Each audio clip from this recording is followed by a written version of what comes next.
कन्या कहीं कुछ नहीं बोली, जैसे उसके माता पिता भाई जहाँ भी जैसा वर जैसा घर ढूंढे, कन्या कहीं कुछ नहीं बोली। लेकिन अब सिंदूरदान होगा। सिंदूरदान से पहले ही कन्या कहती है मेरी कुछ शर्तें हैं जो आपको मानना हो। कन्या कहती है पहले वचन में कि तीर्थव्रतोद्यापन यज्ञ दानम मया सह त्वं यदिकांत कुर्या वामांग मायामि तदा तदीयं जगात वाक्यम प्रथमम कुमारी।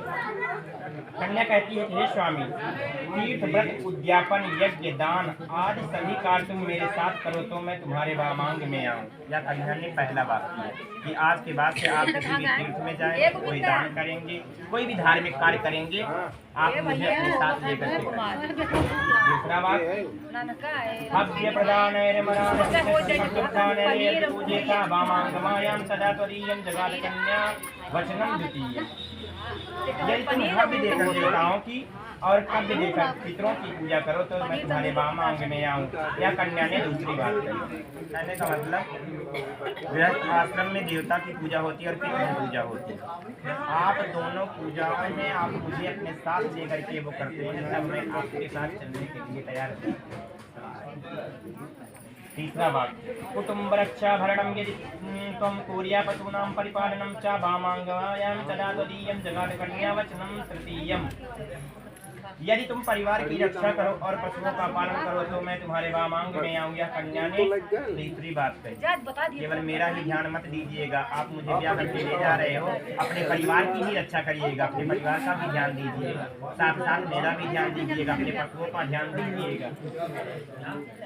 तथा आयं वयं धनधानादिकानां दृष्ट्वा निवेशं प्रहेयं निदध्या वामांगमायां तदा त्वदीयं जगाद कन्या वचनं चतुर्थम्।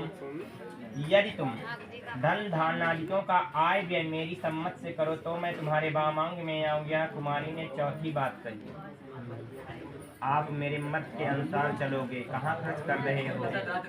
आज तक इतना कमाते तो कोई पूछने वाला नहीं, लेकिन अब आप मुझसे बताओ, बताना पड़ेगा। आय व्यय मतलब आप कितना रहा है वो भी मेरी सम्मति मिले, और कहाँ आप खर्च कर रहे हैं ये भी मुझे बताएं। पांचवा वाक्य देवालयाराम तड़ाग भूपं वापि विदध्या यदि पूज्येता वामांगमायामि तदा त्वदीयं जगाद कन्या वचनं पंचमम्। यदि देवालय बाग कूप तड़ाग बागली आदि बनवाकर पूजा करो तो मैं तुम्हारे वामांग में आऊँ। या कुमारी ने पांचवी बात कही। हमारी आपकी कमाई में बहुत ज़्यादा उन्नति हो रही है तो हम आप धार्मिक कार्य करें, उसे अधर्म पर मत ले जाए। धार्मिक कार्य जैसे देवालय बाग, किसी गरीब की कन्या का विवाह आदि, ये सब कार्य धार्मिक कार्य करें तब मैं तुम्हारे वामांग में आऊँ। या कुमारी ने पांचवी बात कही। छठा बात देशांतरे वा स्वपुरांतरे वा यदा विदध्य करे विक्रेतम वामांगमायामि तदा त्वदीयं जगाद कन्या वचनं षष्ठमम्। यदि तुम अपने नगर में अथवा किसी और शहर में जाकर वाणिज्य व्यवसाय आदि करो तो मैं तुम्हारे वामांग में आऊँ। यह कुमारी ने छठी बात कही। कहने का मतलब आपको धन अर्जित करना होगा, चाहे अपने ही नगर में या किसी अन्य शहर में जाकर के, क्योंकि बिना धन के गृहस्थ आश्रम धर्म नहीं चलने वाला, करना पड़ेगा। नहीं तो शादी से पहले डॉक्टर इंजीनियर प्रिंसिपल हैं और जब शादी हो गई लड़का कुछ नहीं करता है। कई केस ऐसे आए।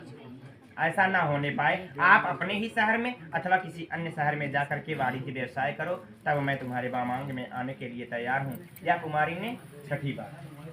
सातवां न सेवनीय परिकीय जाया भवे भवानी कामिष्य वामांगमायामि तदा त्वदीयं जगाद कन्या वचनं च सप्तमम्। यदि तुम किसी पराई स्त्री को स्पर्श ना करो तो मैं तुम्हारे वामांग में आऊँ। या कुमारी ने सातवीं बात कही। कहने का मतलब स्पर्श का मतलब होता है भैया छूना। ये वचनबद्ध क्या कर रही है, किसी भी स्त्री को आप स्पर्श ना करो। स्त्री की योनि में हमारी माताएं बहनें भी आती हैं। मान लीजिए किसी की तबीयत खराब हो गई, डॉक्टर के पास घर पे कोई नहीं है, कौन ले जाएगा? लेकिन इनके कहने का मतलब ये नहीं है। इनके कहने का मतलब ये है कि आज के बाद से आप, अगर आपसे उम्र में बड़ी है तो माता की दृष्टि से देखिएगा, आपके उम्र में बराबर है तो बहन की दृष्टि से देखिएगा, और आपसे उम्र में छोटी है तो बेटी की दृष्टि से देखिएगा और पत्नी के रूप में मैं स्वयं आपके साथ चल रही हूँ। ये मेरी बातों को मानना होगा। मंडप में, विवाह मंडप में धान का लावा ही क्यों लगाया जाता है? बहुत से अनाज होते हैं। ये धान का लावा इसलिए लगाया जाता है क्योंकि ये इसकी रोपाई एक जगह होती है, वहां से उखाड़ करके इससे दूसरी जगह लगाया जाता है। इसी तरह से कन्या का जन्म एक कुल में होता है, ये अपने कुल को छोड़ करके दूसरे कुल में जाती है। जैसे धान दूसरी जगह लगाने पर विस्तार रूप लेता है, उसी तरह से ये जाती है, अपना वंश वृद्धि करती है, वहां जाकर विस्तार रूप लेती है। लेकिन अंत में क्या किया जाता है? धान को काट दिया जाता है, काटा जाता है, पीटा जाता है, अंत में अग्नि में तपा भी दिया जाता है। लेकिन ये एक दूसरे का साथ नहीं छोड़ता है।